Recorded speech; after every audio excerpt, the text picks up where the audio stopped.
नमस्कार मेरे प्यारे बच्चों, राइट वे क्लासिक के यूट्यूब चैनल फिजिक्स पर हिंदी में आपका स्वागत है। आज हम पढ़ेंगे बेटा मैक्सवेल का दक्षिणावर्ती पेच का नियम। जो मैक्सवेल नामक वैज्ञानिक ने जो पेच का नियम दिया था, उस नियम पे आज लोग हम चर्चा करने वाले हैं। जो क्लास 10th में 2 से 3 अंक का पूछा जाता है बेटा। कितने अंक का? 2 से 3 अंक का इंपोर्टेंट प्रश्न होने वाला है। ठीक है मेरे प्यारे बच्चों, तो मैक्सवेल ने क्या बताया ध्यान से पढ़ेंगे और समझेंगे, ठीक है ना।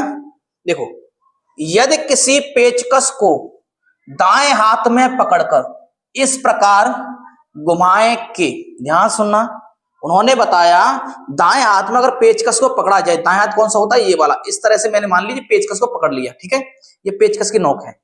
तो होगा क्या बेटा, पेचकस की नोक धारा बहने की दिशा में चले। अगर पेचकस की नोक है तो कहां चले बेटा? धारा बहने की दिशा में। तो मान लीजिए ये पेचकस है मेरा, तो इधर साइड क्या होगी? धारा बहने की दिशा, क्योंकि नोक ये है, तो धारा बहने की दिशा किधर होगी? इधर साइड।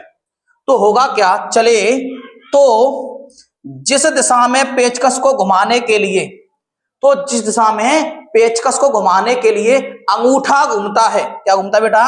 अंगूठा घूमता है, वही चुंबकीय बल रेखाओं की दिशा होगी। एक बार ध्यान से समझेंगे आप लोग। क्या बताया था मैक्सवेल ने कि हम पहले तो राइट हैंड साइड में इस प्रकार पेचकस को पकड़ लें। ये पेचकस की नोक है, ये अगर धारा की दिशा में है, जिस दिशा में धारा है उस दिशा में नोक होगी। तो जिस दिशा में घुमा रहा हूं, देखो मैं इस तरह से, अंगूठा जिस दिशा में घूम रहा है वो होगी बल रेखाओं की दिशा या चुंबकीय क्षेत्र की दिशा। बात एक ही है। देखो इस डायग्राम को देखो एक बार, ये डायग्राम इस तरह से है, देख पा रहे हो? तो क्या हो रहा है, ऊपर की ओर क्या है? धारा बहने की दिशा, क्लियर। और ये किस तरह से घूमेगा? इस तरह से, देख पा रहे हो? यही तो घूमेगा, पेचकस को कसेंगे तो इसी तरह से घूमेंगे। तो ये क्या होगा, अंगूठा जिस तरह दिशा में घूम रहा है वो होगी चुंबकीय बल रेखाओं की दिशा।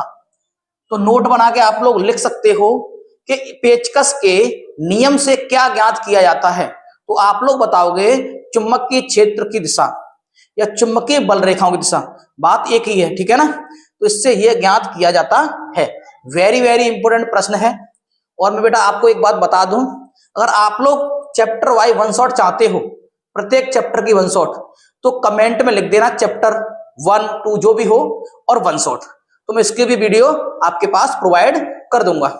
ठीक है मेरे प्यारे बच्चों, तो मिलते हैं नई वीडियो में, तब तक के लिए जय हिंद, वंदे मातरम।